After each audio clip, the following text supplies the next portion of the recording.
you doing, my lovers? Are you there? I don't know. Can you hear me? It is echoing. Can you hear me? Yeah, Yeah. Ah, finally. yeah. Now we can hear you twice. There's Carl. Eh, Carl is audio is no good. Echoing.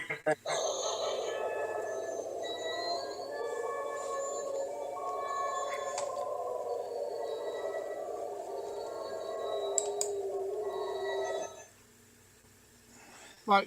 There's feedback. Yeah. oh,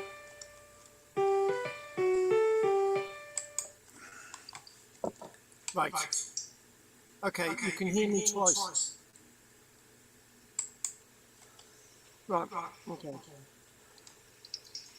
I think the best thing to do is if I mute Richard, right? Henry's muted. Too much feedback. Too much feedback. Right. Okay. We'll see if we'll see if Richard's got anything to say, and then we'll mute him. Right. So Richard, anything you want to say? no, nothing from me. Okay, we're going to mute you from now on because we're getting feedback. So, oh, hang on, I didn't do anything. Well, it seemed to work. Right, okay. Bill, anything you want to tell us this week? Nothing, thanks, Carl. Carry on. Fair enough. What about you, Henry? Is he there? He doesn't exist. I keep telling you that. He's a bot. An AI bot.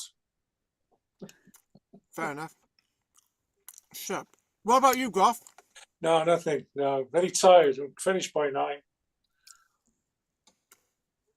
So what have you been up to all day? I can't tell you. It's a secret. Very busy. You haven't been with a woman, have you? Yes. That's the worst type. Right, okay. So you want me to be finished at 9 o'clock then? Yeah. Well, we started at a reasonable time, 7:10. So we're gonna do something that I did say that we were going to do in a few weeks, but we're going to do it today, and then we're going to do the Roman archaeology on the A66, which is up in northern England, sort of Cumbria, Northumberland. So I just wanted to do something sort of slightly different today, and then we'll get back to the early Roman era Britain stuff next week. So without further ado, I want to take us to Germany. I want us to take it to some Roman sites in Germany, and we'll also go to a site that we've already mentioned before, which is the Mainz Roman site, which is associated with the 22nd Roman Legion that was established by Caligula.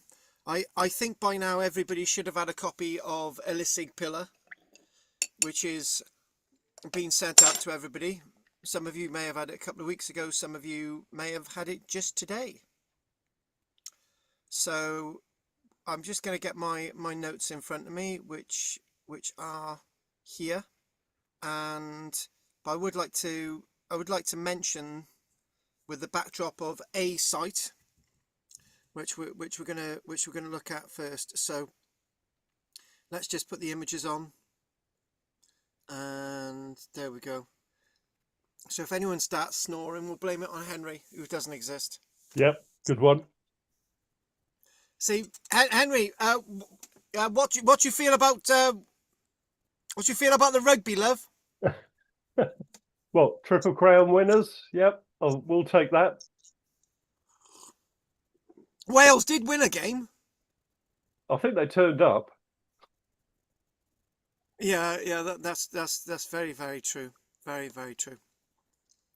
So I want us to, as I said, I want us to have a little look at another area of the Roman world, which is a part of the Roman world that we don't usually talk about. And is that part of the Roman world which is in Germany? And a question that keeps coming up is, why do we get amazing archaeological remains like this, which is sort of border territory within the Roman world? Why do we get structures like this in Germany? Why do we get remains in Germany that are far greater than anything that we can possibly aim to find in Great Britain? We've got nothing like this in Great Britain. And it's a question that keeps coming up a lot, that when I'm doing the research for Roman era Britain. And the answer is quite simple, that Roman era Britain is very different than any other part of the Roman world. It's almost a standalone. But then again, when you think about it, Germany, the archaeological remains in Germany from the Roman period are actually standalone. And one of the things, this is, we look at significant remains in Trier, which is just over the border from Luxembourg, France into Germany. And it's a proper German city, but it was a proper Roman city, a proper imperial Roman city back in the day. This is the Porta Nigra. And in the pandemic, we did actually visit, I think we had several different sets of classes going on in the pandemic, and one of them was looking at different parts of the Roman world. And if you happen to take part in those classes, we actually did a class for an hour on the Roman remains in Germany, and this was one site that came up. And I wanted to say that if anyone's got any questions on this building, we will be looking at this again next week. So significant Roman remains in Germany, concentrated along this side of the Rhine and the Mosel rivers.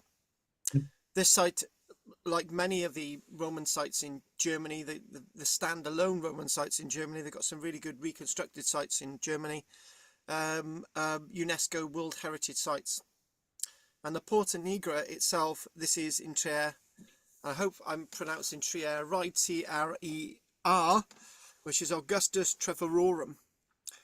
And this is an imperial Roman city. And I think by looking at some of the stuff in Germany, and let's use the word some of the stuff in Germany, there are parallels, even though the remains in some parts of Germany are far greater than what we've got. The parallels are that at times the empire was operated from places like this, places like Eberacum, York, instead of Rome. So when people talk about Constantinople was another capital of the Roman Empire, these places stand in that list as well. A former imperial city, a former imperial gateway, and this stonework quarried locally. And I would say that next week I'm gonna actually dig out an image of this as they're digging it out the ground quite some years ago. And one of the things that springs to mind with the German stuff is that it's in areas of Germany that have been fought over in the First, Second World War, the Franco-Prussian War, the Napoleonic Wars, you name it. But these remains have remained. So the Porta Nigra in Trier, Augustus Treverorum, a Roman imperial capital, is the best preserved ruins of any conceivable Roman city that you would expect to find. And the remains of this landscape in Trier, Augustus Treverorum, are to be seen on a map like this. So we're looking at this and we're just sort of thinking, right, we've got nice bits of wall around it. And another thing that just points to mind, again, Augustus Treverorum, Trier. And one thing that sticks to mind is the shape of this city. It's not exactly angular, is it? It's not exactly playing card shaped or square. It doesn't seem to have the roads going in at any set angle. And interestingly enough, it's got lots of the airs and bits and bobs that you might find with a Roman city, but lots of these really do stand out and remain to be seen today. Little black dots are burial areas, and you've got the typical amphitheatre here. Now this is a really interesting amphitheatre. We'll have a little look at an image of this amphitheatre, just one. And the amphitheatre itself is actually built within the overall defences and becomes part of the overall defences of the Roman city. There's something interesting there when we're talking about that.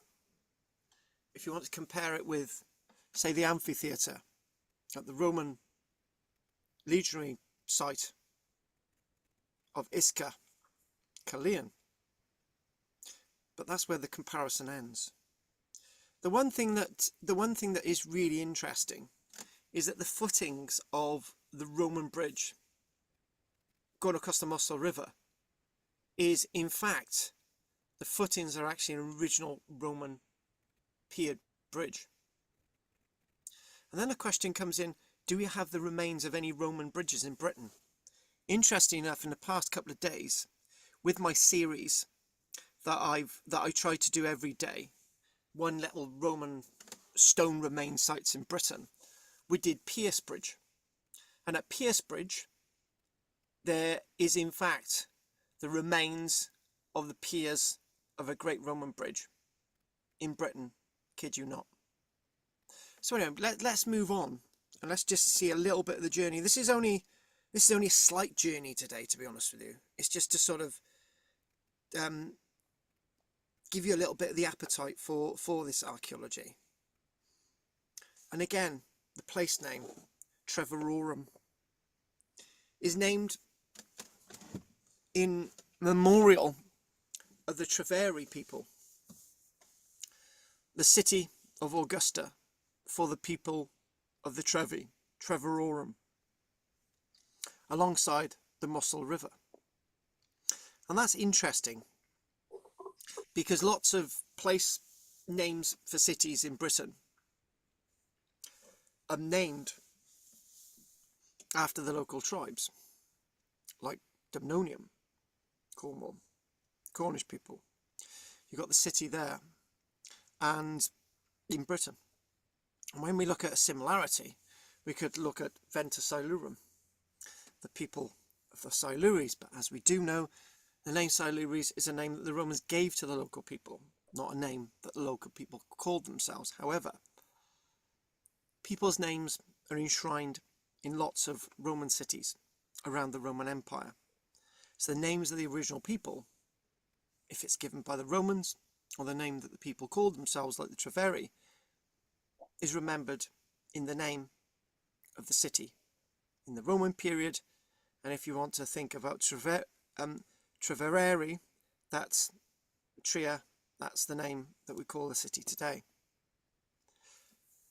One of the being basically in alien territory, this side of the Rhine is interesting. And it sort of makes us think about the rise and fall of the Roman Empire, that great film in the 1960s, Christopher Plummer's Commodus. And similarly, we think about the northern battles with the Germanic people in films like Gladiator with Russell Crowe. So this is where those epics are set, against the backdrop of this borderland and great gates like this. When we think about this is the great imperial palace baths. Look at those remains. Again, also in Trier. So the one thing about lots of the buildings that are actually built within this landscape, they're being constructed just before the birth of Christ, in the reign of Augustus, 18 years BC. Quite some years before the Romans get their teeth into making Britain a province. So Trier formed what's known as a civitas. That's another word that we might hear a lot of over the many months to come, a civitas. So when we look at Viraconium, which is Wroxeter. When we look at Camelon-Dunham, Colchester, we look at Lindham, Lincoln, we look at Eberarkham, York. These could be said to be either coloni or civitases. A coloni is a place where veterans are known to be stationed and settled. A civitas or civitas, like Corinium, Cirencester, is what this is in front of us today at Trier. It's basically what the Romans did was to bring their sense of the Roman organised world across the empire. But when we talk about the Roman organised world, as we've come to find and come to expect, it's certainly not all straight lines. It's an idea, it's a sense, it's a position in history, the Roman era. It's a place to be. And for us in Britain, it would last over 400 years. In Trier, it would last similarly for that close length of time. We must think about how all of these things sort of tie in. For example, when we think about this coin itself, this coin itself is associated with Constantine the Great, who before his death had been to Augusta Treverorum and would elevate Treverorum to the status of the capital of the Roman Empire, because for times up until the death of Constantine the Great in AD 337, this would be a capital within the Roman Empire, interestingly enough. So the Porta Nigra, these massively important imperial baths, when we see history standing, projecting the vaults above us, makes me remember about a quote. I can't remember the exact lines and the wording, but Geoffrey of Monmouth is said to have written in the 1130s of Caerleon, the vaulted spaniels of the ancient baths of Rome above him in Caerleon, 1,000 years after they'd been constructed. 100 years later, all of those remains of the Roman baths at Caerleon are demolished, but not so at somewhere like Trier, where the baths still stand today. The question is, why don't we have amazing gateways like this still standing in Britain? Bill would say we got the Balkan Gate in Colchester, which he's visited with me. Bill might also say that we've got the Newport Gate in Lindon, Lincoln. But compared with this, we don't have anything like this surviving in Britain. And the simple answer is we demolish most of it. We actively demolish most of it. Two events, 1750s to the 1800s. Most of the original Roman gateways across Britain were demolished deliberately. Town planning. Because the gateways were not wide enough. Instead of going around them and keeping them there as bastions of history and understanding of a past world, even with the enlightened air of antiquity, we would demolish practically all of our surviving Roman gateways by the 1800s. Few still standing, for example, in Exeter and even at York, and I think one or two still standing in London, were all demolished. Why have we treated our history so badly in Britain, when even those in Germany haven't, with all the wars that these people have seen? And why are the Romans establishing this great city, this side of the Rhine, in an area that is north-eastern within its empire? They've done it to make a stand. They've done it to tell the world that the Romans are here. The Treveri people have actually been conquered. Very much in the light and sounds of what the Roman world was about. There is a link with this boat and the column of Trajan, Trajan's column in Rome itself. Now you will have seen this very boat with barrels on Trajan's column. We explained and looked at those carvings, huge barrels naturally, and Trajan was at the time talking about his conquests and Trajan's world before he died in AD 117. And the one thing by doing Roman archaeology and looking at these images, looking at these carvings, looking at the connection, we're not losing time by talking about history that may or may not have been. We're looking at real archaeology that echoes a message of imperial Rome that hasn't gone away, that's still all around us. I've got a good friend in London called Karen, and we had a long chat this one day. She was doing a history class at the time, some years ago. And she said to me, she calls me James, by the way. She said, "Do you know, James, Rome never ever left us, did it? It's still around us." And I said, "What do you mean?" And she said, "It's still around us in Christianity. It's still around us with the way that we organise society. It's with us in the capitals that still adorn some of our public buildings in Latin. And it's still with us with structures that we find in this city of Trier, in Germany, Rhineland today." So a Rhinelandic Rhinal boat with barrels.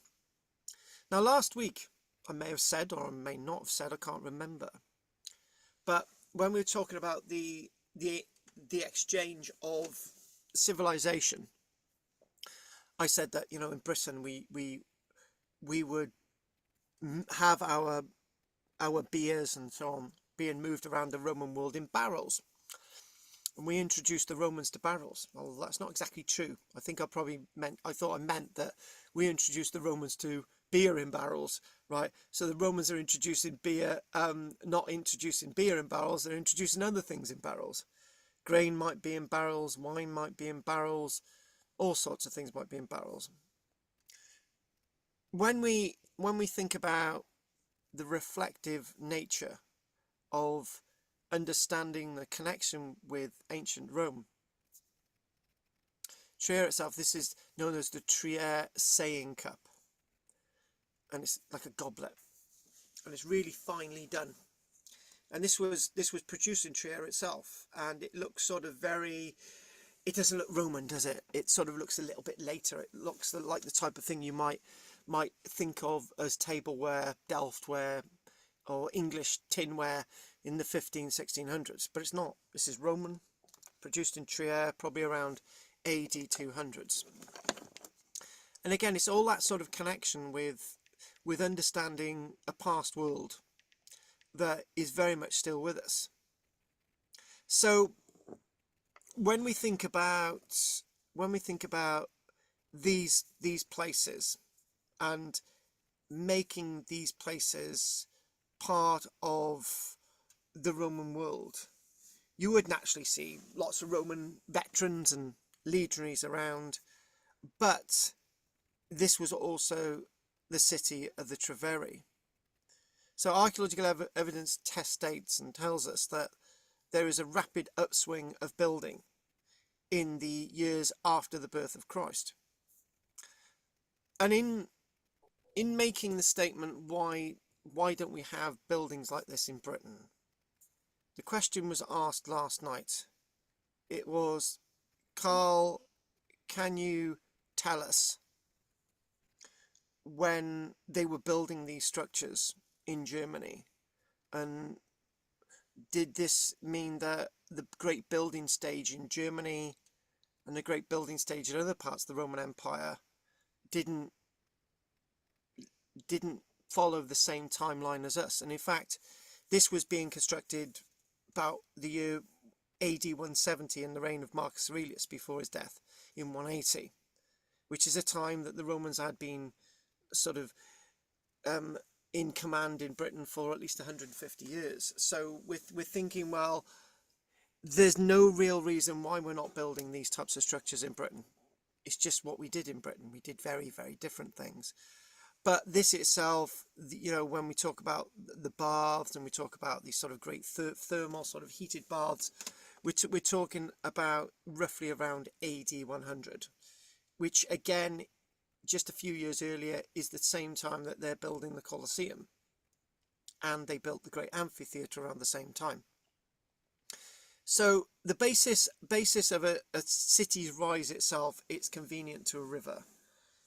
And that's another point. That's another point to be made. So if we go back to this, and we think that the most powerful Roman cities are associated with the river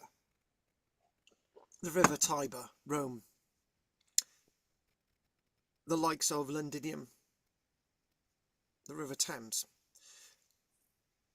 When we think about some of the great cities of the Roman world, there's a river associated with it, and you can't get any better than Constantinople. Now, this is the point to this, is that I believe more than ever, more than anything, that rivers themselves were more important to the Roman world than roads. I really do. Because this is tried and tested within British commercial history. Because up until the 1750s in Britain, there were very few canals. And then, between 1750 and roughly 1800, there's loads of canals in Britain. Goods are being moved around Britain using canals, not roads. Not the road network, but canals. And then eventually, we've got Trevithick and his steam engine in 1806. And we then, by the 1830s, we're starting to replace everything with rail. But, as a comparison, rivers themselves and canals were as important to the Industrial Revolution in Britain in 1750 as it was to the Roman Empire.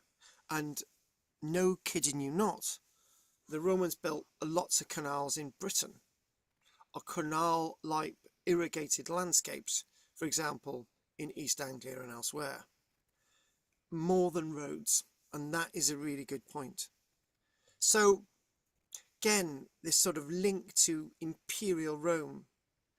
We're talking, for example, Trier itself would have had a population of somewhere around 30,000 people, which again doesn't compete with the likes of Rome, but maybe some people have estimated that the population of Trier could have expanded at times to about 50,000. And now we're starting to talk about it. So the population of Trier, if it's looking at about 50,000, is the population of Barry, as Bill has experienced getting his car nicked. So when we think about places like Trier and the archaeology, there's something that's a lot more richer, and it's the archaeological record. So we're chucking a gold coin in here. This is a solidus of the Emperor Valentinian, who had died before Theodosius in 3 AD 392. But again, Valentinian is one of these really interesting leaders within sort of history, and the one thing about Valentinian is obviously he's got sort of like later gate on him. And the one thing about Trier is that what we do see is that it's a mint. That coins are minted there. PTR is basically the mint name for Trier. So when you think about Roman cities and their stamp within the Roman world, it's got to have a mint. Yes, London had a mint. And I think the mint at London lasted until about 320s, the AD 320s, until Londinium, London, within the British world, started to decline big time. And this is where we take in the word spoiler, that the Romans were very good at demolishing buildings and reusing and repurposing lots of the materials. So when we look at some Roman cities, not Trier, but some Roman cities, when they're building new walls around lots of cities, what they're using is actually buildings that once stood in the cities, and they're just using columns and all sorts of things to build walls and defenses. But that again is another story. So this is rather interesting. I just thought it's rather interesting that we've actually got an amphitheatre that's being used as part of the defences. This is naturally a reconstruction. So we've got an amphitheatre being used as part of the defences for the city itself, and I just think that's really, really interesting. And you could use it as gateway as well when it's not actually being used as an amphitheatre. But the one interesting thing about using this, and there's a link with Killeen, there's a sort of a link, is that if you're using the higher bits of wall of the amphitheatre as defence, you could use the amphitheatre basically as a killing ground if anyone actually tries to attack you. It can be used as sort of a defended gateway, in a way, a big defended gateway. Now there is a little bit of a link with Killeen in something that I discussed at my live show, which are amazing, a year ago now. And one of the things that I said in my live shows was that the Killeen amphitheatre could not have been built by the Roman legionaries because it towers over the defences at Killeen. Whereas this, it uses the amphitheatre as part of the defences. I basically said, well, if you've got an amphitheatre directly outside the walls of Killeen, and it stands over the walls, it projects over the walls, it's only a few metres away, by the way, and it projects over the walls, anyone could then use that to attack the fort. They could actually see into it, they could sort of chuck in projectiles and they would be protected, right? And when you look at the Killeen amphitheatre itself, you actually see reused military stones in the amphitheatre, which would indicate that the amphitheatre is not built by the legionaries. It's built at the time that the Roman amphitheatres, it's built at the time that the Roman legionary base at Killeen is actually fallen out of use. Hence, they're using materials from the Roman legionary fortress to build the amphitheatre at Killeen. So the whole history is wrong. And this sort of just remind me of that sort of something playing out in another way. So when we think about anything, and we just think about, look at that, it's just sort of typical sort of Roman type city with the palace baths there, and the sort of palace buildings behind. Yeah, palace. This is an imperial place. Look at that palace building there. This imperial place.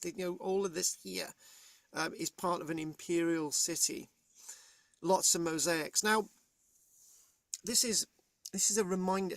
I didn't upset somebody last night. I just sort of, they said, Carl, I'm a bit confused, they said. I said, why are you confused? And they said, why are you, if you've got this massive love for Roman archaeology in Britain, why are you criticising it? Why are you saying we haven't got these things in Roman Britain? Actually, I do love Roman archaeology in Britain. You should see my passion when I'm next to it. And my first relationship with a woman was actually the wall at Cardiff Castle, right? Inside that wall itself, inside Cardiff Castle, I actually fell in love with it. And one of my favourite sites in Britain is actually the Roman remains in Eberacombe, York. And so she said, well, yeah, but you're still not making, you're still comparing the stuff in the continent with Britain. And I actually said, well, what I'm saying is that the Roman remains in Britain are very different. They're very Britishalized. They're very not Roman. They're very standalone. For example, we only start building lots of walls around most of our Roman cities in Britain in AD 300. The Romans have already been here for 250 years, and we're starting to build walls around. And the reason why we're building walls around Caerwent and Kenchurch, which is near Hereford, the reason why we're only building these walls is because one city building the walls, and then the other ones feels, oh, well, we'll build a wall to compete with it. And suddenly enough, they don't put towers at Caerwent initially. They put towers around the walls at Caerwent 50 years later, and they don't make sense. So that's what I like about Roman era Britain. It's really different. than the continent, because our stuff might be smaller and lesser and not as impressive. But for me, it's something else. It's another picture, right? I might be impressed with what we might see elsewhere, but for me, our Roman Britain is really important to me. And when I was a child, I came across a book by Leonard Cottrell, and Leonard Cottrell wrote, "Why do you need to go abroad when you've got the richness of archaeology in Britain?" This, I think, is writing in the 1950s, actually, and he's really right. He's really right on that. So, if we could basically say what things have we got in Britain that everyone else has got in the Roman Empire, mosaics, right? This is one of the Trier mosaics, but we can equally match anything like this. And we can really match anything like this. And when we think about, let's get to look like this, for example, there's some really impressive mosaics that have been found at Carinian Cirencester. In fact, Carinian Cirencester, this is an example from Trier, by the way. Carinian Cirencester, there was a school of mosaic makers in Cirencester, Carinian, and there was a school of mosaic makers at Londinium, London, as well, and we made some really fine mosaics. And Bill, like me, we've been to Fishbourne, and the mosaics at Fishbourne are absolutely wonderful. But then again, if you go to the British Museum, it sort of shows lots of areas of Britain where some really nice mosaics, the Orpheus mosaics, for example, they're at the British Museum, and I mentioned recently that some of them gone back to Carinian Cirencester. And there's I think I might get this wrong, but there's a Roman villa site which was found underneath the cemetery. I think it's Woodchester, and the mosaics there, they're still in the ground, but when people, they've got to be very careful when they're digging graves there. But some of them are beautiful, and the stuff at Trier is beautiful, but our mosaics are beautiful as well. So that's one thing that we've got, that lots of areas of the Roman world have. Some of the finest mosaics in the Roman world are actually in Britain, as they are in Trier as well, which is northeastern part of the Roman world. So there's thinking, sort of making that sort of link and sort of that comparison, and this is the Polyidus mosaic, by the way, and we'll see lots of these types of things when we go around Britain. This is again, we're back in Germany, Trier, the back of the Porta Nigra. Again, looking at this, understanding this, I'll bring you an image of this as they were sort of uncovering it and excavating this. Yeah, lots of this was still under the ground, and yeah, no tanks that I'm aware of ever fired at something like this, and it does interest me. It does interest me that Germany has been in so many wars, but lots of its archaeology has survived. Okay, lots of it has survived, and I don't know. I can't really express why that is, but it is the case. And yes, we do have amphitheatres in Britain. This is the amphitheatre at Trier, and this is the one that we just saw in defences and stuff. And again, this is a little bit bigger than our amphitheatre in Killeen. The one at Killeen's got 5,000. This has got 50,000 capacity. Huge. And you're thinking, hang on a minute, if it's got 50,000 capacity, and the population is between 30 and 50,000, who actually use this place? And when you think about it, places like Trier were places that became big event centres. They weren't necessarily had those population sizes all the time. They were event centres. And when the emperors were here, like Marcus Aurelius in roughly AD 170, like Trajan, like Caracalla in the 212, 213s, or whatever, when he left Britain. All these places are really important. And when you get to Constantine the Great as well, before his death in 217. So not 217, 337. Sorry, I got that wrong. Constantine the Great, 337. there is something that I wanted to sort of say, that the Germans have got this right and we've got this right, and we've learned from this. We're going to go on to that now.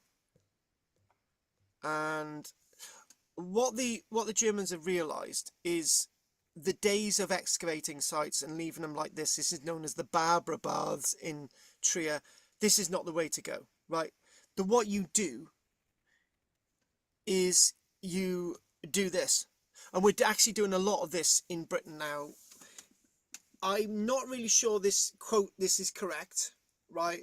But I think there's probably about 20 bits of Roman wall and baths and bits of stuff in London, right? That are in basements, that are in car parks, that are underground, and the Bloomsburg building, the Temple of Mithras. And instead of excavating the archaeology and like leaving it there and letting the elements get at it, what we've said, right, what we're going to do, we're going to dig the archaeology, and we're going to use the archaeology as part of the modern building. And it's not just being done in the likes of Germany and Britain. We're actually starting to see that in Turkey. We're starting to see that in places in Greece, but we're also starting to see it in Italy. Can you remember that example of McDonald's, and you're eating your burger and you're looking down the southern part of Rome itself? You've got like a Roman street and the buildings and stuff. And I think this is really important. I think we learned a lot from the Chinese, to be honest with you, because what the Chinese do, they make their history relevant, and they just sort of, you can see these things and you can get to know them, you can get to love them. So this is obviously a part of a bath block centre. Another one in Trier itself had more than one or two baths. So I think what we're doing is you can sit in here, this raining outside, with your sandwiches and say, whoa, look at that, ooh, touchy-feely, there's a bit of Roman wall. This doesn't have it. And unfortunately, this is when this is me. I could spend hours here, but for the average everyday member of the public, this is just, oh, it's a load of old ruins there. This, to a member of the public, it's not a load of old ruins. It's a basement area where we sit down, eat our crisps, and we lean up against a Roman wall, and it's relevant. You don't do that when it's raining here. And I think that's a really important point. We to make our history relevant, we've got to bring it outside inside. So when we've got bits of this on housing estates and stuff, what we do, instead of having them outside in the open, we sort of make it part of the overall planning for the structures. Let's look at this next image. Now this is something that we wouldn't find in Britain, right? I could stand corrected. But and there's something really weird about this. Nobody knows how many gold coins there are there, right? Because I'm looking, the Trier gold hoard is either 2,516 or 2,518, or any figure below or any figure above. They didn't actually count the coins when they'd found them, which is really odd. And the strange thing is, this was found in 1993, and the interesting thing is that every single one of the coins is actually on display. So you're looking and you're thinking, ooh, touchy-feely. No, you don't get touchy-feely with these coins, but look at that there, and it's a complete gold coin hoard. There's some really weird things about this. When it was found in 1993, like a typical story, you know, Richard has bored me to death with this. When I'm actually getting really close to completing the Barry with Calyxton, you know, the first big draft before we send it to the editors. And it's like, oh, we found these things by accident, didn't we, Richard? And that was found by accident, and the building was found, and we got the archaeology. This is no such exception. This, in 1993, a digger unearthed and ripped apart a bronze cauldron. And nobody realised that when he had ripped apart this cauldron, nobody had realised that those little shiny things falling out were actually gold coins. And he continued working. And then somebody said, "Hang on, stop, mate," in German. There you go. There's this gold coming out there. It's gold. Yeah, it's gold. So amateur archaeologist Eric Ichner found this. And the weird thing is that archaeology has got a different meaning in the law in Germany. So each of these coins, and you remember there's 2,516, 18 or whatever there is, right? Each of these coins would probably be worth about 1,000 quid at least today, right? So, but under German law, the authorities give a reward fee to the person who finds it. In this case, they were given 20,000 Deutschmarks, a fraction of the estimated worth. And it needs to be stated that, as prescribed by local law, archaeologists themselves and the discoverer only gets a fraction, and it's not seen under the same level as our treasure trove acts in this country. So finding something like this, and it goes to show the interesting nature of something like this that had been found. So, and this is a coin dealer's dream, because there are represented in this hoard 40 Roman emperors. There are around 122 Roman emperors that we know of. Yeah, there's one or two emperors that names have been forgotten, but it's roughly something like that. And between sort of Augusta, 28 BC, and all the way to AD 476, there's 122-ish, somewhere like that. And 40 of those Roman emperors are actually represented in this hoard, all the way from Nero in the AD 60s, all the way through to the middle part of the reign of Septimus Severus by about AD 196. So I think this is something very different. Do we find massive coin hoards like this? Yes, we do, and don't in Britain. In Britain we found several coin hoards that are 50,000 coins or more, but they're grot coins. They're sort of bronze coins worth very little to us, let alone the Romans. So we don't get coin hoards like this, but this again tells us of the status of the city of Trier with a wonderful find like this. And obviously really weird things like sort of when we look around, there's like a temple site which doesn't really look much in the way of archaeology, but there it is. And again, this bridge, this sort of wonderful bridge of the Muscle River, and you're looking at this and you're thinking, how has this survived? And it's still functional. Those piers are still Roman piers in the main, and they still survive today. And interesting enough, this is they found a few of these, a bridge pile. Basically, these are driven in to assist the construction of the later stone sort of piers.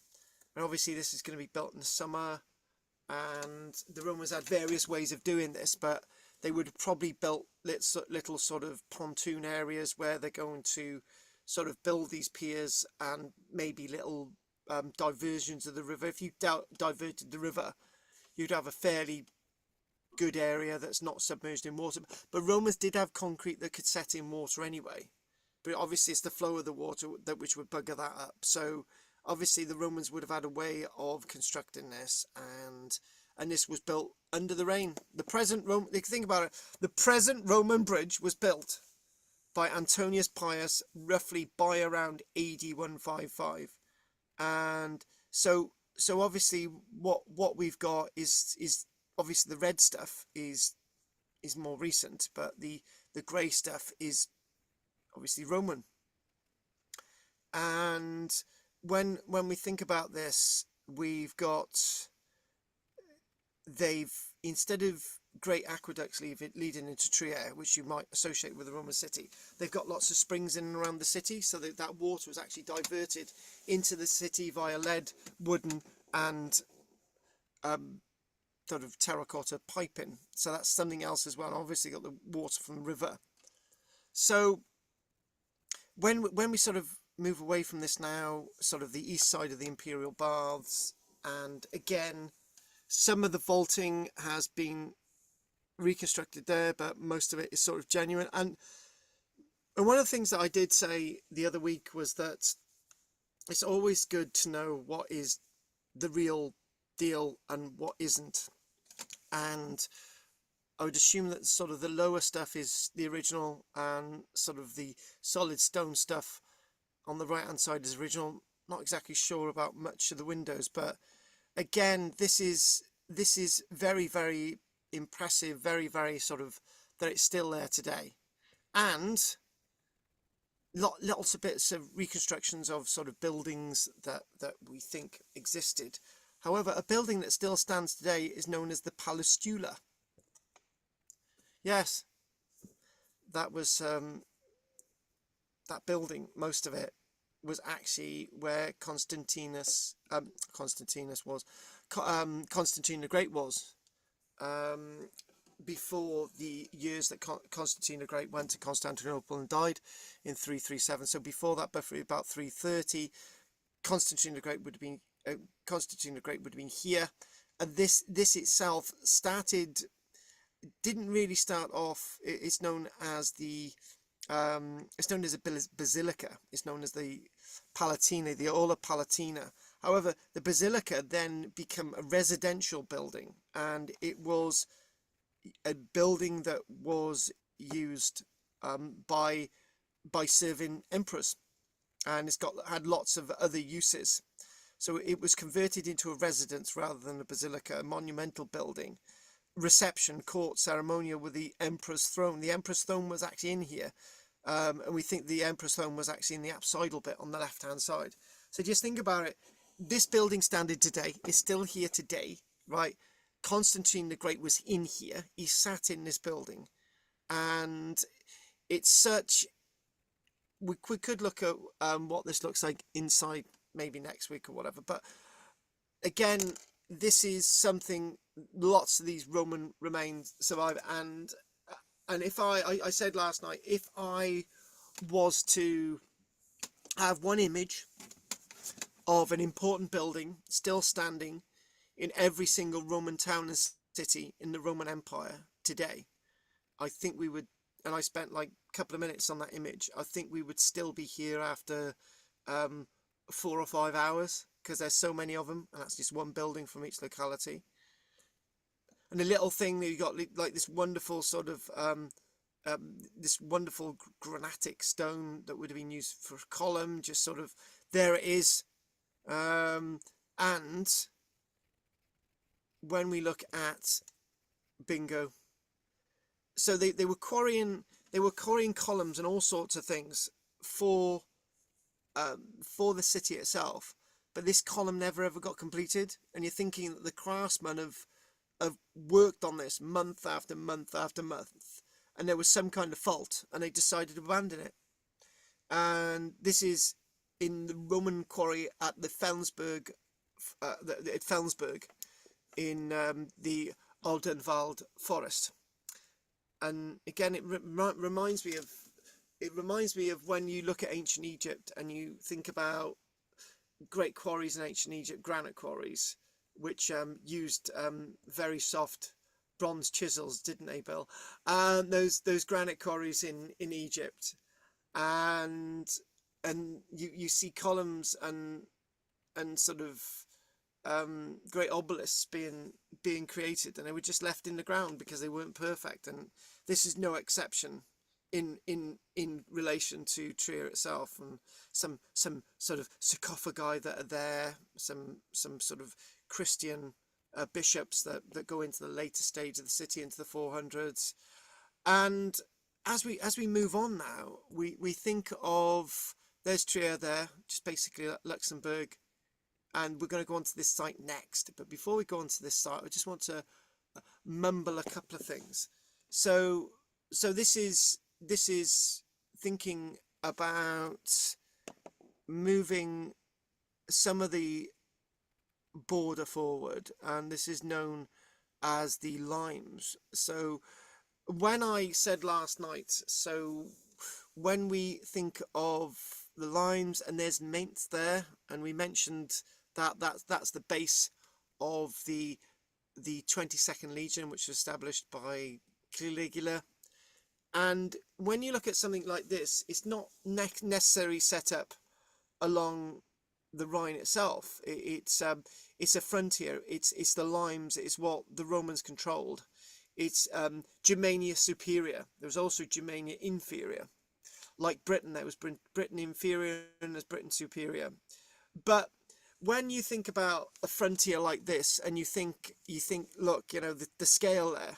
Look at the scale, and when you think about Hadrian's Wall is 75 miles long, and you think of this is a hell of a lot more than 75 miles long, and you're thinking, okay, if you compare Hadrian's Wall with this, Hadrian's Wall is a small frontier. If you compare it with the Germanic frontier, if you compare it with, say, the Persian frontier, with sort of the limes in North Africa, Hadrian's Wall pales into insignificance. But for us as British archaeologists, Hadrian's Wall is massively important. But to the Germans, as they're doing this work, they feel that this is massively important as well, and so they should. So before we go to Colonia Olpia Trajana, which is the image that we just saw a moment ago, I just want to mention that we've got Cologne, where the Colonia Claudia, Cologne associated with Claudius again. And when we think about looking at all this archaeology, and I know Cologne was extensively bombed in the Second World War, but there's still stuff to see. And Xanten, which is where you've got this, and this itself is very different. This is Xanten itself, Xantn. I've nobody's told me if that's the right pronunciation. Xanten in Germany, the Colonia Olpia Trajana, home to an extensive archaeological park with reconstructed Roman buildings, statues of Lloyd George, including temples, theatres and city walls. And you're looking at that and you're thinking, right, that's the archaeology, and there's the reconstruction. And this is the Germans. They to be honest with you, there's a I haven't got any images of it today. But we might come to it next week. There's the Salzburg Fort. Now, the Salzburg Fort is the most completely reconstructed Roman fort in Germany. Basically, the Germans have completely reconstructed an entire Roman fort. I kid you not, everything. And I don't know if people wander around there dressed in Roman armor all day, but they must do. But the Salzburg Fort, and you've got and the thing is about the Germans, they're just so enthusiastic about their archaeology. And there's another site called the Limes Germanicus, which is another part of the sort of ancient boundary associated with this province of Germania Superior. So looking at this, getting an idea, and sort of Jiangshen and Colonia Olpia Trajana, and we look just briefly at Mainz Mogontakum. And Mainz Mogontakum was the locality along the Limes frontier, which was the base of the 22nd Legion, the Legion of Caligula. And again, this carving itself sort of shows you sort of a little bit more about the Roman world. And when we look at there, it's a little bit towards Mainz itself, a little bit towards Mogontakum, and you've got Cologne there as well. We mentioned Cologne. So if you do a little bit of a line between that sort of dot there, which is just by Frankfurt, and go all the way to Cologne, sort of go back to Luxembourg and the Aegean Luxembourg, where you've got Trier itself, and you get an idea of a nice little bit of a chunk of Germany. Modern day Germany is under the control of the Romans. And when we look as well, and we think of Mainz Mogontakum, which was established by Drusus, again a general in under the reign of Augustus, before the years of Caligula. But Mainz itself, and looking at this image that we've seen again, Drusus's tower, and these types of remains surviving, these bits of archaeology surviving of the Roman period into this modern day and age, surviving everything that's been thrown at it. And I think this is absolutely great. I think it's a tribute to the archaeologists of Germany, and the way that the Germans are actually saying, look, we've got this history, we want you to know about it, and this is how we're going to display it. So we are going to be finishing at 9 tonight, but it's now 8:11, and I'm thinking, right, we'll have a little bit of a break until sort of, well, we'll have a few questions, but we'll be looking at the A66, and we'll be looking at some of the archaeology from the A66 after the break, which is a nice little storyline of Roman stuff, a little bit earlier as well. Samian ware, I'll tell you a little bit of a story about that Samian ware, but let's just have a little bit of questions now. So let's see, are there any questions from Richard, Adidas man? Very interesting. Anything to say, Richard?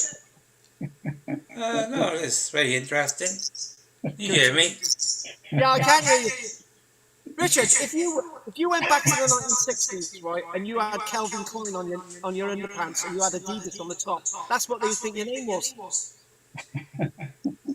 More than likely. It's true. Anyway, Richard, thanks for that. How sporty I am, you see. Yeah, I know. And by the way, Richard, right, if you shaved your beard a little bit, right, your moustache, you would look like Gary Tyler. Never mind. We're like Right, anyway. twins when we're side by side. Yeah, I think you are. Yeah. All right then. Do your mic, Richard. Anything from you, Goff? Yeah, I was just thinking about. I suppose there would be more examples of the Roman architecture in Central Europe rather than the outskirts in Britain. You know, it's pretty obvious, really, isn't it? And it's when you say it's pretty obvious, I think it's the fact that maybe again, back to that point, we saw the Roman world differently than everyone else, which is a typical British thing to do, and it goes to this, that when Roman civilization is collapsing in Britain, it's almost as if people abandon the cities, they abandon the villas, they abandon all these things, and it's almost as if lots of these things just don't survive, and that's probably the British mentality, even though the Romans had been here for over 400 years. So yeah, anyway, thanks for that, Goff. Anything from you, Bill? Yeah, being an engineer, I'm always interested in Roman construction techniques, Yes. particularly bridges. How did they actually build foundations across a wide river, for instance? Modern day, they use cofferdams with pumps, etc. Yeah. So you can Yes. build a cofferdam, but there's no pumps in Roman days to do that. So it's there were pumps, but they weren't very powerful. But what we do know is that they would have diverted bits of the river. So instead of having cofferdams around where you're putting the pier, you might have a dam. Okay, if you want to call it a cofferdam, and that would then build those piers, and then you could then keep doing it that way. But there's one thing, when people say that Roman concrete sets in water, yeah, it does, it can set in water, yeah, but that's when you're building a harbour wall and there's no current. But my question, Carl, is, are there any existing written descriptions in documentation about exactly how they did the things? For instance, that stone column in the quarry, I mean, that was perfectly round and it's tapering as well, it must have been about 10, 15 yards long. How did they do that, What tools did they have? Is there anything written down anywhere to describe exactly what the construction techniques were? If you look at the work of Vitruvius, you do get some answers in that, but there is who's actually a Roman sort of historian. He's a bit of an engineer as well. So you look at the works of Vitruvius, but the problem is when we're looking at answers to now, Bill, you're talking about history, right? We don't want to do history, but okay, let's answer this question. So the problem is when we're looking for answers of a written degree, lots of the stuff is copies of copies of copies. So if we want to really get to the nitty gritty, we might be back to the libraries of Pompeii and maybe looking at original works of Pliny the Elder, for example, and going back to them works. But when we, I think it's more around what we see is then understanding the engineering. So I think the best example of that is that when they've excavated over the years in London, for example, they've found capped wells. And this has happened more than once. And they've dug the contents out of the well. And they thought, well, what's all these little bits of metal and these things?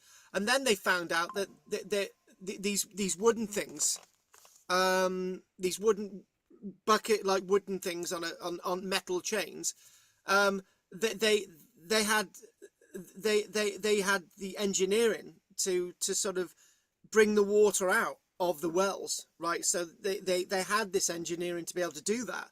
So then we understand that they were able to do that. And we've got the sense of Roman pumps. You mentioned that obviously the Romans did have pumps to try and put fires out, right? But they weren't the pumps in the modern the manual pumps. Manual Yeah. pumps. You know, Yeah, good manual for comfort up. No, I just wondered whether there was any written evidence of construction techniques. So you're saying there are, Yeah, but Vitruvius, yeah. but we need a Vitruvius. little investigation. Yeah, okay, Carl. Yeah, obviously we're not going to get all the answers, and that's the point. No, I think, no. I think the answers are in with the evidence that we find. I think it comes with this, Bill, that for example, computers, right? You can have somebody with all the will in the world writing a manual for a computer, and none of us can understand them, right? So instead of using that manual, we use what we understand for our way of using a computer, which is not necessarily translatable to anybody else. And I think with Roman technology and lots of this technology, it's the same thing. It's the principle of how did those Incas build the buildings that they built at Cusco? How did they do this? There's nothing written down, but did they write these things down? Bill, you're an engineer. You like things written down. You like a procedure to show that you've done this work, blah, blah, blah. But that's you. And that's how we do things today. It's like the age-old thing. Oh, show the way you work something out mathematically, but you've got people out there who are just able to get the answer. And they can't tell you how they got their answer, so they obviously cheated, right? They haven't cheated. So it's like lots of things. They talk about this, don't they? They talk about the lost skills of society, right? This is a lost skill. I can't show anyone how I shear a sheep. But I can do it, and I've got 20 that I've got to do in May. But I will just quite happily sit there all day, shear. Well, not all day. It takes me to do a sheep by hand with the shears that I use, the really small shears. It's going to take me 45 minutes, but I'll still do it. And I'll enjoy doing it. But I'm not going to write a book about it, Bill. No. Okay. So, thank you, Carl. Loads of answers there, Bill. Henry, before we have a cup of tea. No, very interesting. Enjoyed Good. Well, much. Thank you very much. Well, we're going to go to the A66. Oh, by the way, one of you, it was either Goff or you, Henry, sent me about the new discovery of another fortlet along the Antonine Wall, which I really appreciate. About that. Yeah, I really appreciate that. But the image that you sent me was a Google image, and I just thought, is this new? Is this what? And I've just.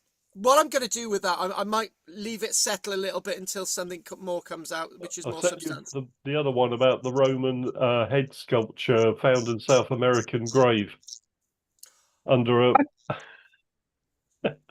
inside a temple. Right. Okay. Was that the one with all the penguins? No, that was something different. Oh, hang on a minute. The one you're talking right, but I'm gonna have to go through this. I will. I'm gonna go through that for next week, Henry. About so you sent that to me on WhatsApp, did you? No, email. Which you've just sent me. Yep. Not the Oh well, I penguins. wouldn't have it, would I? Ignore the penguins. Yeah, All right. yeah. Yeah, I think I will ignore the penguins and the polar bears with them. Right, we're going to take a break. We're going to be back at we'll be back at 8:30. All right, we'll see you in a minute, guys. And you, Bill. Yep.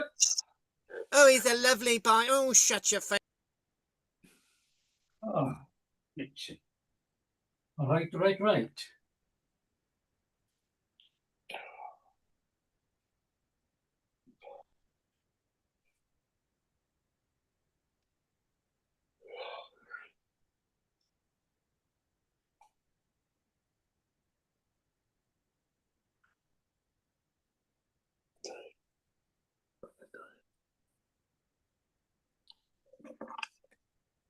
Oh dear, what can the matter be?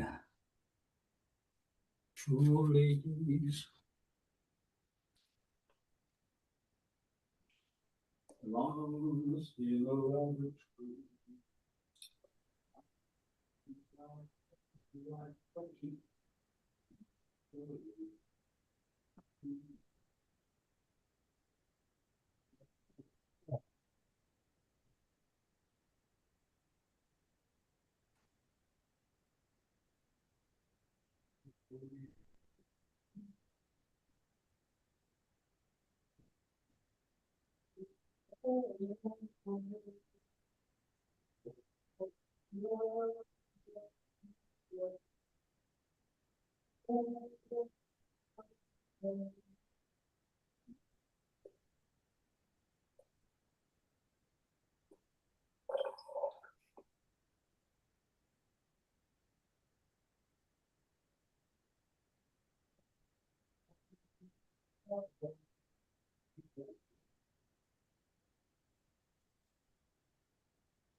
Ooh,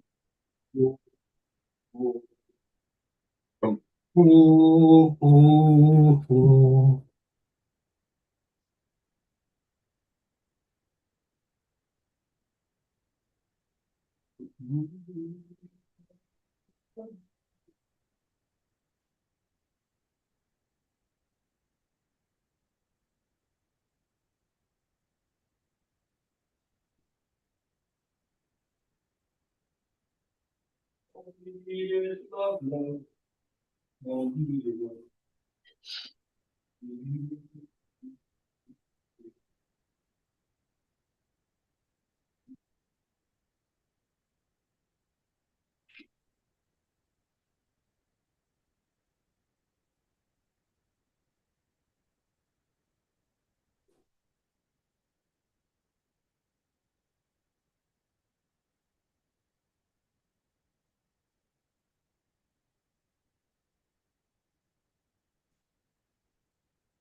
Oh,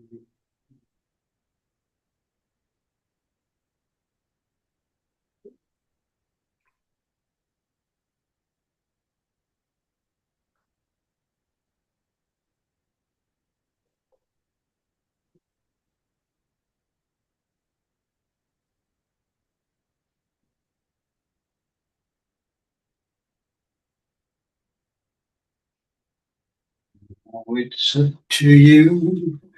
You really know. Do, do, do, do. Do, do, do, do, do. She's not the losing kind.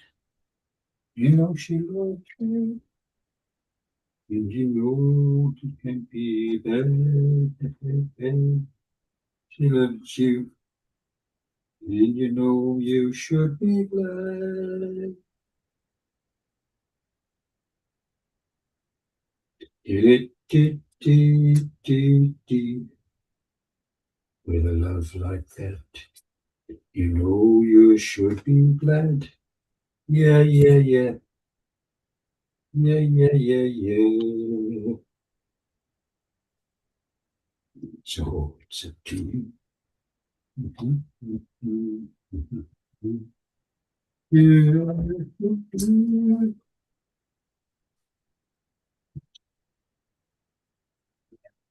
Yeah. Think it'll be. She's not the losing kind. She said she loves you are.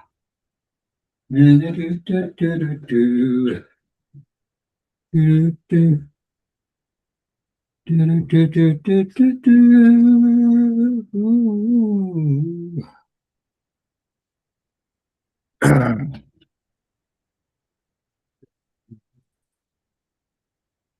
Oh, you should be glad.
Ba, ba, ba, ba, ba, ba, ba, ba, ba.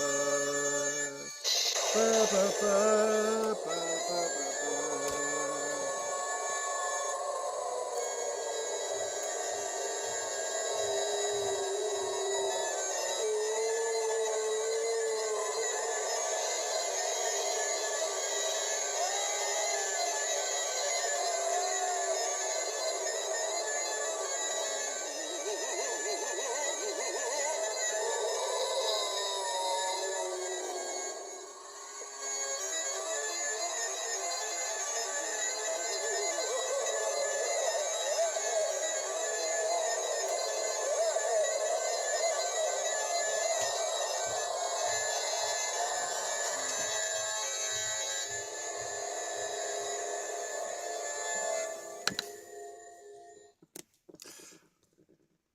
Right, are we all gay again? Are we going to get back into it? Are we straight down to the undies? Come on then. Oh, The question is, Bill, if you were found buried with your Calvin Klein trunks on, would they identify you as Bill Howells or Calvin Klein?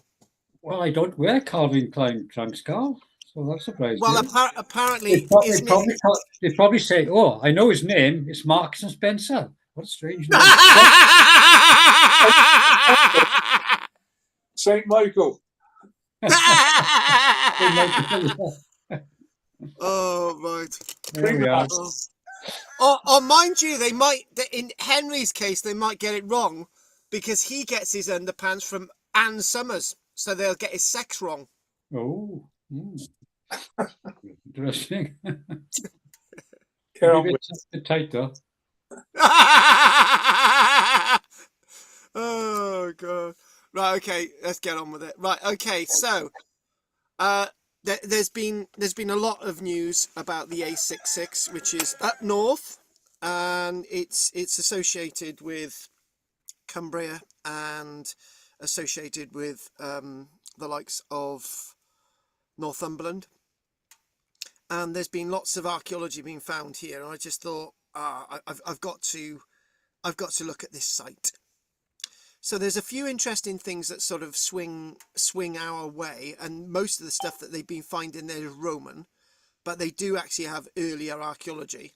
And there is a little bit to get through, so I'm just going to crack on. So again, a piece of Roman Samian ware, a nice little bit of a stamp there. The one thing about Roman Samian ware with this stuff from the A66, sort of the northern Trans-Pennine project, sort of expanding the road and sort of making it wider and so on. The one thing about Samian ware is that you can tell from the form, the diagnostic form, the shape, which mold it was made out of, approximately when it was made, where it was made, and obviously when you've got a stamp on it, who made it. So that Samian ware tells us a lot, and obviously the shape and form tells us about what was actually stored in it. So one thing about this wonderful project is being undertaken by Oxford Cotswold Archaeology. What is Oxford Cotswold Archaeology doing working up north? Archaeology is contractual, and various archaeological units from different parts of the country work in different areas where you might get an archaeological unit from Oxford working in Wales. You might get a unit from Wales working in Oxford. But this is Oxford Cotswold Archaeology working up north. So it's a team that had been involved, and they're using substantial scientific excavation methods at a Roman cemetery found over recent months, recent years, and this is to be seen on BBC's Digging for Britain. I'll give you the episode at the end. So one thing about what we do see with this site is that we see changes in cremation and burial practice. Obviously, earlier part of the Roman era, we're talking about lots of cremation. Later part of the Roman era, we're talking about the likes of burials, inhumation burials, where bodies are not burnt. And one interesting point with this is that they found lots of bits of glass that have been melted, and those blue bits of glass, or the green bits of glass, usually blue, they've been melted because on the burial pyre, which would usually be about 2 meters tall, to really incinerate a human being, they would put glass sort of cups or glass sort of flagons on there, and they would just melt. So that's why we find melted bits of glass on Roman sites, is because they were part of the funerary pyre process. So from excavating cremations with meticulous care to reveal intricate artifacts which have been buried for centuries, the team share on a regular basis. By the way, it might say this has been in Digging for Britain, and this was sort of filmed last year and into this year as well, and this is out in January now, as the late January. There's a lady on this site that is doing almost a daily TikTok that is still out there. Now, the one thing that I would say is that I'm giving up on asking people to help with my excavation in West Wales, so I'm going to simply get on with it myself. Right, so I'm going to be getting myself very dirty over the next few months, getting into my ditch in West Wales, and I might be giving sort of little updates on a regular basis as well. And the one thing that I do really approve of here is these look like real professional archaeologists, not wearing combat gear and holes in their trousers. They're wearing high-vis helmets and toe cap boots, which is the proper way, an official way of doing an archaeological excavation. And obviously you need protective gear and gloves because you're working with stuff that from people who have died, you know. So we excavated the cemetery associated with the Roman fort and settlement of Brucham, near the northern border of the Roman Empire in Cumbria. So when I was initially reading this, I thought, oh my God, it's Oxford Cotswolds Archaeology. They're obviously working in the south, and then I've suddenly realised they're actually working in Cumbria. So we knew it had the potential to be an exceptional once-in-a-career site. Goff knows this is the most important archaeological site ever, but lots of the archaeologists working on this site are finding things that they had never come across before. So what they're doing is, with the archaeology here, they're excavating the cremations, and we'll go talk about the process in a moment for that. And what they're doing is that they're in all of those buckets there, they're putting the contents of the areas they've been excavating so they can float these in the laboratory when they get back. So let's talk about this. Anticipation was very high, and this is the when the archaeologist talking, Camille, she's talking. Anticipation was very high as we stripped the ground to expose the delicate archaeology, and one burial after another, after a cremation, blah blah blah. We were not disappointed. We discovered a large number of graves, both cremations and inhumation burials. Although very little bone was preserved, some inhumation graves were quite spectacular with the objects in them, as they were lined with beautiful local red sandstone forming a box-like structure known as a kist. Very small kists, actually. We're only talking about sort of a ruler length by a ruler length wide, a ruler length depth, and we're talking about a slab on all four sides, maybe a slab in the bottom, a slab on the top. That's what we're talking about. And it's saying, you know, but it is the very large number of cremation burials that made the site very special and all the artifacts associated with them. Now, one of the points I would like to make a comparison with, we had something like this being excavated at St Docdoy's Church near Landock Hospital, and that was in sort of about 1994. And one of the ladies who was on it, called Barbara, who actually still one of our people that is involved with these classes, that Rich has met Barbara. She was on that excavation. They found close on 1,100 burials and cremations there, as a comparison, and it was quite convenient for me because my mum was in hospital at the time, so I would go and see my mum in hospital, and I say, "Gotta go, mum, I gotta go on the archaeological excavation." So that was the way to do it. So the other thing as well is that hand drawn plan of a stone kist burial. So it's likely there's two here, and so you'd have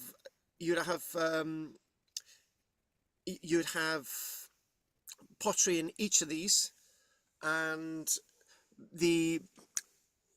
there's probably two actually, because it seems that it's all elongated, and one is probably for two. So you'd have an urn or a wooden box placed in these, and it's really interesting that they're sort of doing hand drawing still.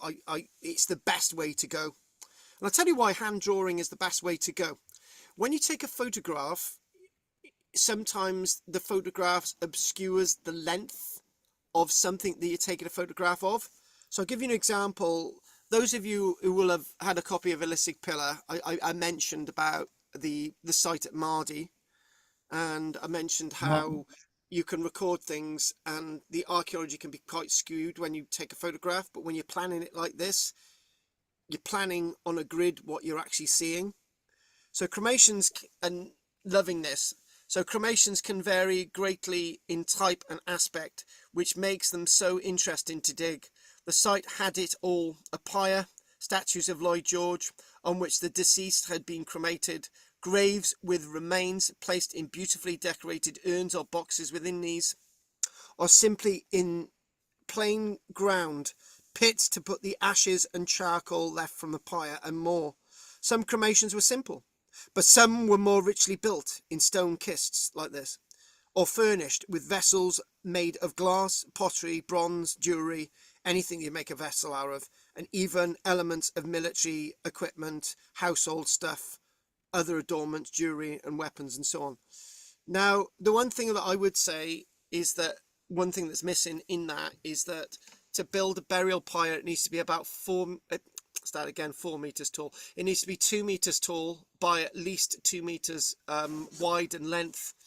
And before you build a burial pyre, you need to build a hole in the middle, like a square hole that might be up to 0.5 meter wide in length. So what that would happen is that when you set light to the burial pyre and the human on top is being cremated, what happens is that the first thing that goes in the burial pyre is the middle, and then that sucks all the bits and pieces, all the human remains, and that gets charred and burnt, and that gets slowly sucked into the middle. So sometimes when you've got a burial pyre like this, the human remains end up in the hole anyway, without you even putting them there. Back to this. So they're basically saying we found some beautiful decorated pottery, even complete glass cups, the likes of which you see in museums. One type of find that the whole team loved was little flat fragments of decorated animal bone used to embellish things like wooden boxes, caskets, but not a usual discovery at all. And look at that interesting little figure, loving it. So they found little odd objects like this, and obviously this archaeologist is really pleased with seeing this. This is a guy by the name of Joe Robb. I think I've come across this guy, and we've got this here, extraordinary little bits and pieces. And they're saying before any soil is removed from a cremation burial, we record what we can see on the surface using photographs and drawing, and obviously record it as we go down. This is so that we have a record of any disturbance to the burial before excavation. That's actually called preservation by record. So as you remove the layers of soil, you're making a record of it. Preservation by record. That's what that's called. And then basically what they're doing is either, when you get to a certain level, all that soil goes into a plastic container. It's labeled with the level and the context, where it is on the site. Once this is done, we take the soil out of half of the feature in layers using trowels and small tools such as dental picks and even lollipop sticks and even that good old toothbrush. We leave in place any pots or grave goods, and we'll show you a little bit of that in a moment, such as jewelry, statues and brooches, like this little tiny statue here. All the soil removed is placed in sealed buckets to be wet sieved later.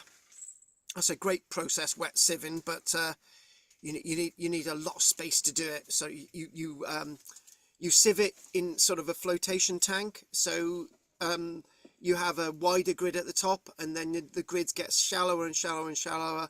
By the time you get the little bits, like sort of even little bits of beetle and stuff, you know.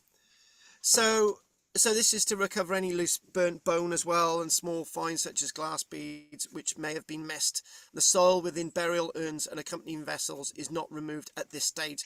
The vessels are actually taken.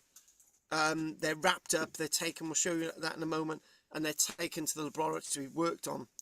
So this little figure here, to be honest with you, really good image, but it doesn't show what it says here. So it's a small winged figure of a Cupid, the symbol of love, with arrow, a rare find in Britain. So there we go. Or is he a Warhammer character? My God, were you listening to my lecture last night? Were you listening? Because that's exactly what I said. I thought it was like one of those berserkers from a Warhammer. Yeah, I said that last night. It does look like that, but no. Thank you for that. Thank you for that reminder. No, it's a symbol of love. It's a little Cupid with an arrow. I wish I could see more. He looks like a surfer, a Roman surfer. Hang on a minute. I'm going to go with what Henry said. It looks like a berserker from a Warhammer playbook, you know. Yes, I know what you used to do when you were a child, Henry, right? I used to do wargaming with proper soldiers, not all that Warhammer stuff. I did real stuff. In my things, people died in the battles. Anyway. No, we just use nuclear bombers. Yeah, exactly. Exactly. It's so true. Now, this is actually another really interesting find. This is a metal brooch with the remains of the spring of the pin. And I would just want to mention Richborough in this. I've got a book somewhere. And no, I'm not going to be doing this, but there's a book which has got thousands and thousands of brooches that have been found at Richborough, and some of them are disc brooches like this, and it's just basically a disc, a bronze disc. Sometimes they would be they would be silver, others would be gold. You know, it really depends. My witch has arrived. Hello, witch. And this brooch itself was found within a cremation burial. So again, all of these things have got personal meaning, a personal effect, a personal sort of locality and meaning to the cremation. It's almost like a tag, you know, almost like a dog tag. So look at that. Now that's a really interesting thing. Again, lots of things like this. A pipe clay figure. Now we like a bit of pipe clay in Britain. What we usually do, we usually find pipe clay sort of about 10 centimeters long, used for hair curlers, you know, sort of for Roman wigs and stuff. But this is a pipe clay figure, depicts a male youth wearing a tunic, cloak and a Phrygian cap, and holding a round item, perhaps a ball or piece of fruit. Now this is really interesting. A Phrygian cap itself, I will show you what that is now. You'll understand what it is. So basically, if you look sort of side profile of the cap, it's something like this. And basically that'd be the front end there, and it's known as a Phrygian cap. And this was a typical cap headgear worn by somebody from, say, sort of Persia. And lots of people would have had a cap like this if they were interested in Mithrium, the Mithras, and all the rest of it. So, and obviously what you've got there, you've got the square in the ground where they're excavating this cremated stuff from. So this brilliant. So when we do look at the archaeology and we actually look at the process, next the burial is photographed and drawn again, lots of photographs and drawing. Following this, the soil from the other half of the feature is excavated again, leaving any finds in place and saving the soil for wet sieving. So what we're talking about is, in archaeology, it's known as a section. So we would find the approximate half of this, would excavate all of that, and that would be sampled and put into the white buckets, and then we would then slowly excavate the rest of it. So another round of drawings and photographs is then undertaken, and the locations of the pots and finds recorded using GPS. A detailed written record of the burial is made, describing the shape of the feature, the composition of the soil, and all of the finds. Once this is done, any grave goods are carefully lifted and placed in protective boxes for later analysis. The pots are wrapped in layers of cling film and bandaged before they are carefully lifted in their entirety. And what we mean by that is that. So this is in the ground, and they slowly, as they excavate down, they wrap a bit more bandage around it. They excavate down and wrap a little bit more bandage around it, wrap a little bit more bandage around it, so the whole thing doesn't fall apart. So when they lift it, it can be then, this is another littler find. So what this person's done, they've hedged their bets, and they've basically put a lot of sort of bandage on it, that stretchy bandage, which is very familiar to me because I use this to bandage my sheep's hooves if they got any problems. And they've got a little board there, so when you feel you've got to the bottom of the pot, you push a board underneath, and then you can lift the whole thing out. Or if you've got something bigger like this, there you go. So I thought that was Emily topless, but yeah, topless posing with wrapped. I thought that was topless. I meant. Yeah. Sorry, Emily topless, posing with wrapped and lifted cremation vessel. Bill, that would be good in one of my lectures, wouldn't it? For the Clinvee Valley History Society, Yeah, right? yeah. But unfortunately, I would show real topless women, as you know. But anyway, the point is, with all of this, is that I wanted to make another comparison. Now, when we look at the way we do things in Britain, we've got very damp conditions. So this is the type of thing that we've got to do to lift things, to keep them safe, to when we get into the laboratory, we can really work on these artifacts in the laboratory. And I'm going to show you what this looks like in a moment, right? So we've got another image of this. In what they do in Egypt, because they've got completely the reverse of us, they've got dry conditions, and sometimes they open tombs in Egypt where there's no sand and stuff around, and the pots are just collapsed. So what they do in Egypt, instead of putting all the artifacts in trays now and trying to put it together back in the museum, they actually glue the artifacts together in the tombs before they move them. So by the time that they move the artifacts out the tombs, they're complete again. So that's what they're doing in Egypt. So we're all trying to make life easier, because one of the problems with archaeology is when you're excavating, you've got lots of artifacts to try and put together when you get back to the laboratory. So if you make life a lot easier before you go to the laboratory, like this, because this person could have tried to lift this up and it's gone to bits, right? And it's just it's like a pig in a poke, but they're using bandages and doing the reverse but a similar thing in Egypt.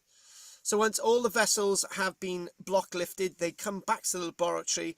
This means that we can excavate each one in small layers in the laboratory. So they're excavating this on a stand in a laboratory. So So what they're doing, this means that we can excavate each one in small layers under controlled conditions to discover and record what is inside in lots of detail. Doing this in the laboratory also means we don't have to worry about things like bad weather, naturally, Britain. The contents of each pot are excavated. So let's go to the next slide. Looking down on it, yeah, it's the same pot. So the contents of each pot are excavated. The problem is, when you're finding something like this on site, you think it's complete always, right? And then when you get further down, it's not, right? And when you try to lift it, it goes into bits. So by doing this, it's going to be intact. So then when you get to this, you can nicely sit there with a cup of tea, listening to a bit of Iron Maiden, and you can excavate this at your leisure. Carl, what Yeah, is that? It looks like a lump of earth, not a pot. It's a lump of earth in a pot.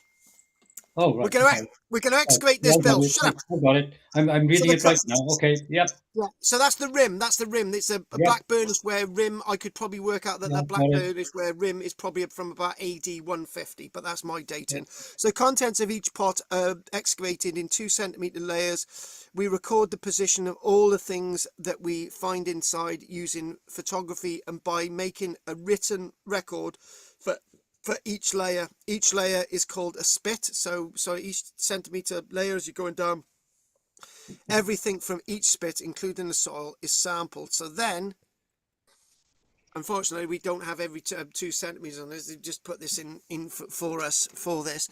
But there it is. They're going down and down in this. So now you get into the bone layer. So all of this is being sampled. Now, by doing it this way in the laboratory, it means that if there's any lactic acids, if there's any sort of trace acids on the wall, any oils or anything, you will be able to trace them, right? But if it's raining, it's not good. So by doing it this way in the laboratory, everything's sort of with gloves, you know what's going on. And that is what this looks like eventually, right? So everything, so the images before, mid and after excavation of a Croatian vessel from the A66 Roman cemetery. So this is known as, this is typical. We'll mention black burnished ware a lot. This is black burnished ware jar. This is BB2, was made in Dorset. I said I gave a date earlier on of 150. I should have realized I did this yesterday, but that was my estimate, 150. They're guessing about 200 odd, so a couple of years out for me. So normally used as a cooking pot, but then it's used as a cremational urn. So that's what it was a cremation. It was a cooking pot once, and now it's been used as an urn. And these types of pots are found across the Roman military zone in northern Britain. This may be evidence of military contracts between Dorset potters and the Roman military. All that stuff would have been bought by the sea. Thousands and thousands of objects each time going to Roman military bases.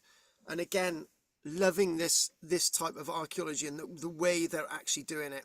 Not long to go, so let's just see. So when we think about these, some of the pots contain cremated bone fragments. We can examine these for evidence of age, sex and disease. Sometimes we also find burnt metal or glass fragments mixed with the bones. I mentioned that earlier on. You might get sort of melted bits of metal, melted bits of glass, even melted bits of pottery. So obviously they've been placed on the top of this pyre, and obviously this pyre is getting to 800, 900 degrees C. It's really intense heat. So basically, the bone just goes up in flames, and so does the glass and everything else.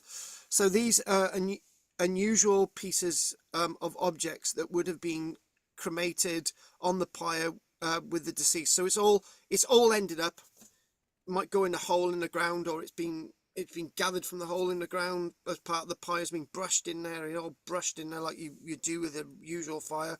You've got not much left, and then it's been gathered together and put in the pot. Everything's put in there. So when the pot excavation is finished, each sample is sent to our environmental team to be wet sieved. After wet sieving, the bone fragments are slowly dried. Any stones are removed, and the bone fragments are brought back to the osteologists for analysis. So that's going to help us understand male, female, age, teeth, all that type of things. So other pots don't contain any bones. So let's just go to this. This is Samian ware again. And again, that is a Samian ware stamp there in the middle of the bowl. This might have been had a bit of use. So other pots don't contain any bone, just soil. If there are no bone fragments, we know that these pots were placed in the grave as an offering. They might have contained food or something else that hasn't survived in the ground. These were gifts given to the deceased when they were buried. So obviously it might have been fruit in there. There might have been anything in here. But this is all part of the burial furniture of the archaeology that they're excavating at the A66. And it's intact. Amazingly, it's intact. It's not been disturbed. It's really intact archaeology. And actually, that's the last image for today. Look at that. It's survived. Amazingly, that has survived. I got to be honest with you. Somebody said it's the type of thing that they used to get with green stamps in the 1980s at a petrol station. But no, it's Roman. An indented blue-green glass cup from about the 200s again, AD 200s. And this tells you another story of trade, connection. Whenever you find something like this intact, you're thinking, well, why are they burying this? It's like, wouldn't they keep this with them? You know, the person alive, maybe they why would they bury this with somebody deceased? And my answer is they're burying this type of thing with the deceased is because there's lots of these about, right? They can afford to let this go with the deceased into the afterlife. A little bit like the Samian dish there, because when we're talking about Samian is no longer really being produced beyond the 200s. So this could be a family heirloom that's being buried with the person. So back to this wonderful glass object. When to sort of conclude, if anyone wants to catch up on this excavation, they can find it on Digging for Britain on the BBC iPlayer. This is the A66 is mentioned in season 13, episode 1.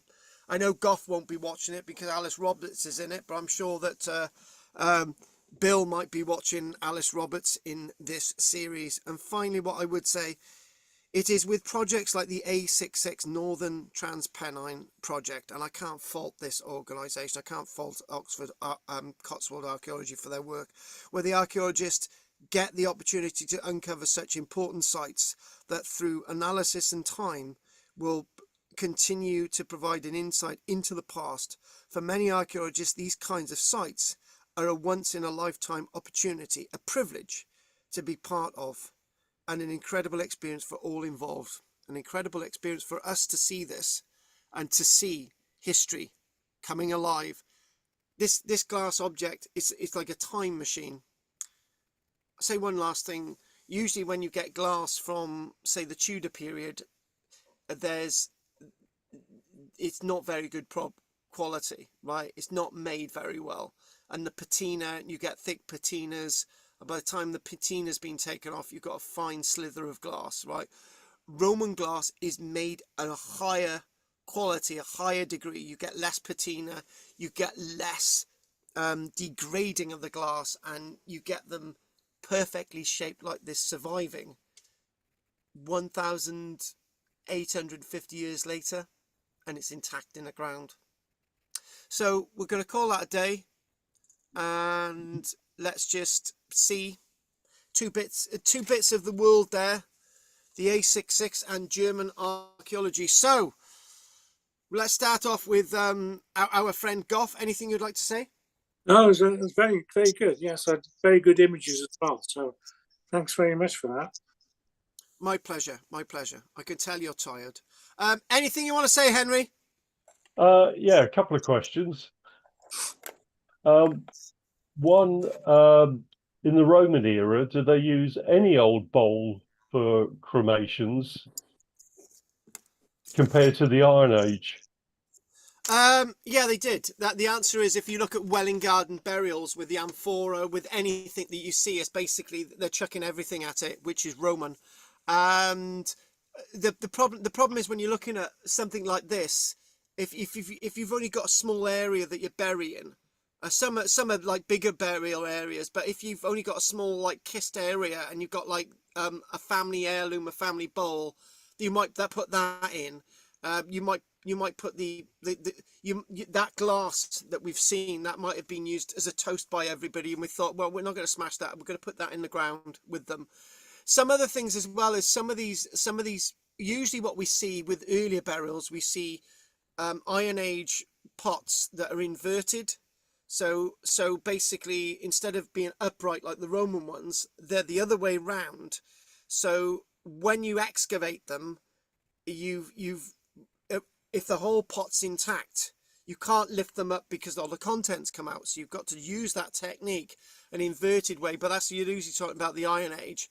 But yeah, I would say any old pots, because when you think about it, Henry, in response to that, if you look at Sutton Hoo, there's any old artifacts at Sutton Hoo, when you really look at it, there might be some really nice purses and stuff, but then you get bits of sword and bits of shield, and you're thinking, well, this isn't the best that King Wildwald may have actually been buried with. So anything else, Henry? Yeah, a couple of other ones. The cremated remains, after obviously they've been excavated, do they get reburied, or are they just left in boxes? It really depends what. That's a bone of contention, and that's not a pun. If funding runs out, then reburial isn't possible, because then it ends up in the archive. But because these have been removed from an area that's being developed and there's going to be a road surface there, in these cases of cremation, they might keep the collection together in individual boxes. So you'd have the artifacts with the bones and stuff in one box for that, cremation one, and that. The problem is there's so many organizations got so many procedures, and technically the Ministry of Justice would say that human remains as a representative sample should actually be reburied, but it really depends what they've got in place. So I can't answer that per se. Lots of these might still end up in museum archives, but then again, when you're only talking about bones, little bits of bones and fragments of bones with other artifacts, they're just going to be kept as a collection in the archive. Okay, and the final one, your glass vessel. Yeah. Origin. That blue glass, blue-green glass, you're talking about Lebanon, you're talking about sort of Sinai, that type of area, sort of Israel, that type of area, blue-green glass, yeah. Right, okay, yep, thank you. And basically, I think what you were getting at with the bones was that if it's a full set of human remains, you would think that they would be reburied. But in most of the cases with this site, they're not individual normal sets of human remains. So it's a really difficult one to think about. The policy with say any burials that I come across is to leave the burials in place, take photographs, record them, and backfill. That's my policy anyway. So basically get buried at sea. Well, well, if I was a pirate, yeah. No, they get buried. They remain there, so they remain back on site. Yeah. Anything from you, Richard? No, that's very interesting. Good. If you can hear me, can you hear me? Yeah, we can hear you. We can hear you now. Yeah, Richard. Yeah, Richard. Yeah. Any you don't want to say anything else, Richard? But you've had a good one tonight, then. Yeah. Good. And I've been up 3 or 4 o'clock in the morning, cursing your bloody name, editing this book. So Richard, that's fine. Thank you very much. All right. Yeah, I'm spending more time with you at night than I am with my own missus. Right, talking about Bill. Yeah. That must be Anyway, an upside then. you cheeky bastard. Right, Bill. Yeah, a similar question to Henry, actually. Um, it's amazing that that glass vessel survived without breaking. And at that time, making glassware like that was such a highly skilled Yeah. occupation. Was there just one place in the empire, you mentioned the Lebanon, where glass was made, or did every country have the expertise to actually make the glass? You Now don't know. that to be honest with you, I can answer bits of that question, and maybe I could maybe that's one thing that I've obviously got to do this head sculpture thing from Henry, which sounds fascinating for next week. But maybe what I could do is glass production areas, because I can give you some vague answers that we've got no glass production in Britain, right? Remember, this is blown glass into molds. Yeah, yeah, yeah. This isn't poured into molds. This is blown into molds, which is a specific technique. So or that could just be simply blown, depending, and so on. But there are main production areas. So if I try and answer that question more next week with the production areas, but I can answer part of that. These artifacts have got to come all the way from the Eastern Mediterranean. So if you think about this as being say there's like 1,000 of these objects on one vessel. So by the time they get into Britain, there's like 10 left, and some have broken on the way. So you know, you're trading a bit here, you're bringing amphora, you're trading a bit here, bringing on some baskets, you're trading a bit here, getting some sauergram, some pottery, some and some dates from here. So by the time you get to Britain, these 1,000 glass beakers, your blue shield stamps are only going to get 10, because that's as many as you get. And by the way, you're not talking about southern England that this has been found. You're talking about northern England. So these objects are valuable in that. So obviously they're not going to be very valuable in the Lebanon. We've got glass mounds in the Lebanon, the stuff that was going to be recycled in the Roman period. But by the time you do get to Gaul, stuff from there is going to be very, very scarce, and it's more about movement it's about the trading system. It's about the Roman trading system. It's not about putting 1,000 of these on a pallet and sending them to Britain. It's about, by the time they get to Britain, there's not many left. Yeah, okay, thank you, Carl. Thank you. So oh my God, is that it from everybody tonight? Okay, No. Oh, hang on. Okay, Henry, you got one more, and that's it. Secondary workshop areas, finished glass, Colchester and Carlisle. Explain what you mean. Basically, key secondary workshop areas, finished glass, would be Cologne, Germany, Italy, and also Britain would have Colchester and Carlisle.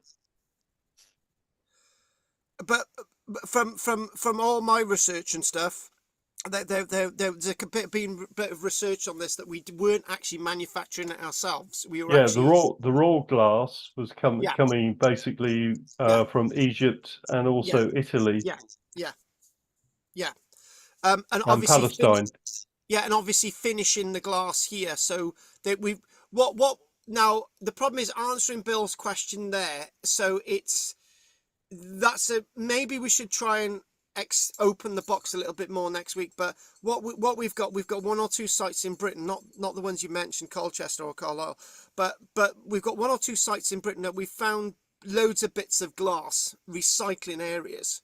So they're being gathered together and sent somewhere for processing.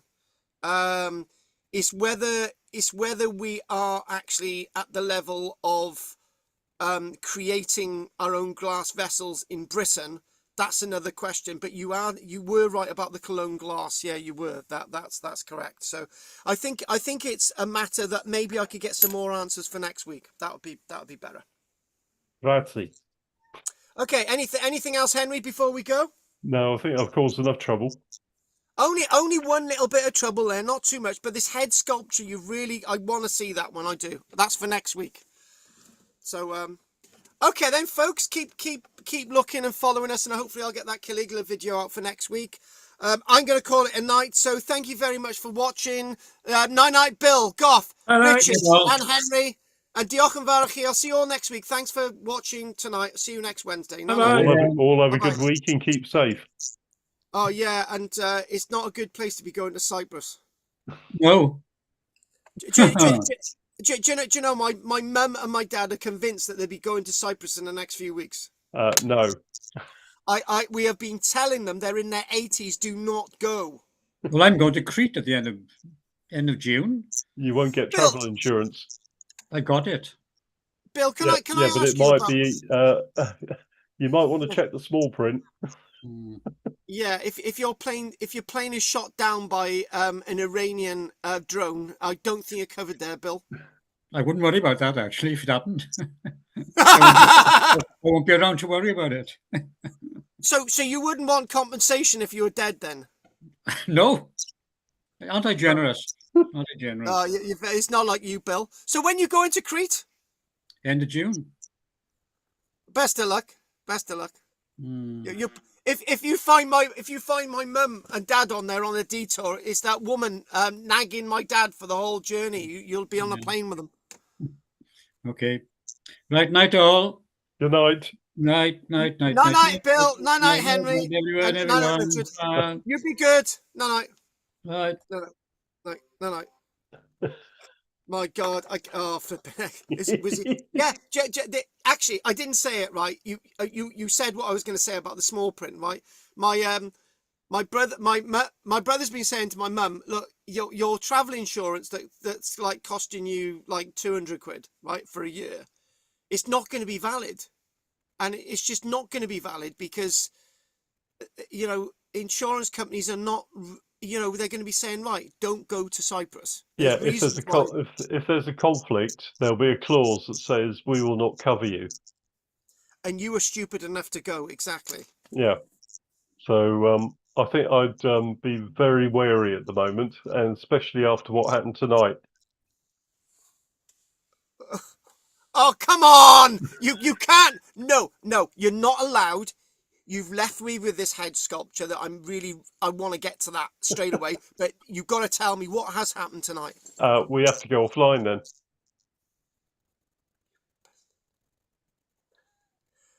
You want me to take this offline? You can't do this online. All right, then I won't do this online. Otherwise, I'd have to talk to the penguins later. All right, I can. Am I? Do you know what? I can't stop this bloody thing online. That's all right. Don't worry. I'll message you later. I think you should. You're really cruel. You're really horrible. You've done. Oh, I don't mind the glass production thing, but now you've done this at the end, and now you've done the head sculpture at the beginning. It's like a middle eight thing in the song. It's like suddenly it's going like this, and bang, you got to get into it. You got the Scottish fort as well. Oh yeah, that was already there. That was primed. Yeah, I'm a bit thingy about that. I need to look more into it. And did you look at the Irish gold one? I sort of looked at that. I've still got that to click into, the Irish gold, yes, and the bloody penguins. I'll be looking at them later out the window. What, the penguins? Yeah. Yeah, on that note, I've had enough. So whatever's happened today, just give me a clue. Where has it happened? Can't tell you. Look, has it happened in the Mediterranean or in Persia? Second one. Right, all right, then I'll have a look. Fair enough. Yeah, it will be on the news. Yeah, okay, now I'll be watching that then. Okay. Right. Enjoy yourself. Yeah, thanks for that. I will now. All right, then. Take care. Bye bye. Bye-bye. Bye-bye. Bye-bye. See you next week. Tra. Yeah, good luck. Yeah, great. Frick. Right, anyway, folks, again, I'm not checking this thing online much anymore, because we I don't know what's happened online, YouTube. I don't know who's there still. Here we go, live. We've got live. Let's see the live. Live.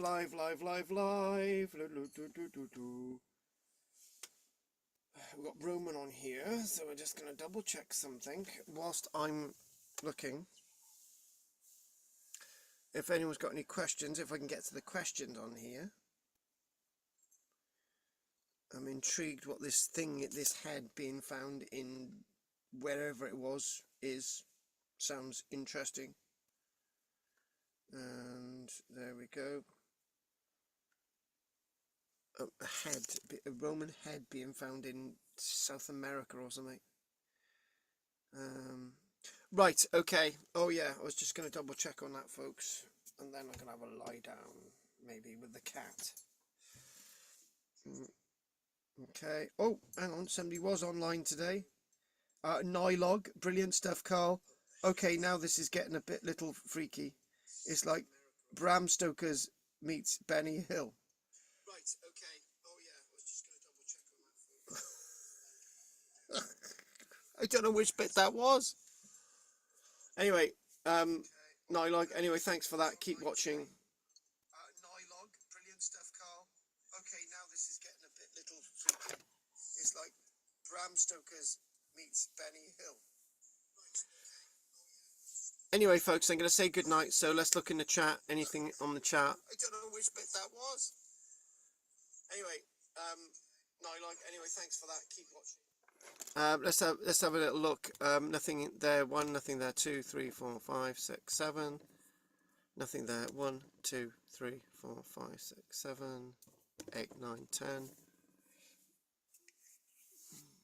11, 12, 13, 14, 15, and nothing there. 1, 2, 3, 4, 5, 6, 7, 8, 9, and 10.